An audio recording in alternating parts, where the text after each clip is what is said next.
Top quality और consistent performance के लिए सिर्फ सिल्वर पंप नाम याद रखना। अन्य समाचार पर नजर કરીએ તો ગુજરાત સરકારના સામાન્ય વહીવટ વિભાગના એક પરિપત્રથી વિવાદ થયો છે અને ગુજરાતી ભાષાના મહત્વ અંગે ભાજપ અને કોંગ્રેસ વચ્ચે ફરી વાકયુદ્ધ છેડાયું છે।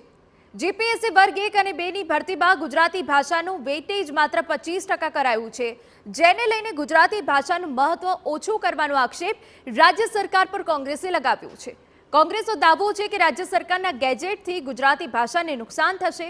ભાંગ્યું તૂટ્યું ગુજરાતી જાણકાર અધિકારી ગામડાના અરજદારોની મુશ્કેલીનો ઉકેલ નહીં લાવી શકે। આપણે ગુજરાતીઓએ વિચારવાનું છે કે આવા અધિકારી, આવા ચીફ ઓફિસર, આવા મામલતદાર, આવા કલેક્ટર, ડેપ્યુટી કલેક્ટર જ્યારે ગુજરાતી જાણતા જ નહીં હોય અથવા તો 25% જેટલું તૂટ્યું ફૂટ્યું ગુજરાતી જાણતા હશે તો એ કઈ રીતે ગુજરાતી ભાષામાં સમગ્ર ગુજરાતના ગામડાઓના અરજદારોની અરજી વાંચશે, અરજદારોની અરજી વાંચીને એનો નિકાલ કઈ રીતે કરશે, એ ખૂબ જ મહત્વનો પ્રશ્ન આવનારા દિવસોમાં રહેવાનો છે। બીજી તરફ ભાજપે કોંગ્રેસ પર પલટવાર કર્યો છે અને ભાજપે કોંગ્રેસ જુઠ્ઠાણા ફેલાવી પ્રજાને ગેરમાર્ગે દોરી રહી હોવાના આક્ષેપ લગાવ્યા। ભાજપે કહ્યું કે સરકારે ગુજરાતી ભાષાનું મહત્વ વધારવા માટે આ નિર્ણય કર્યો છે, ઘટાડવા માટે નહીં।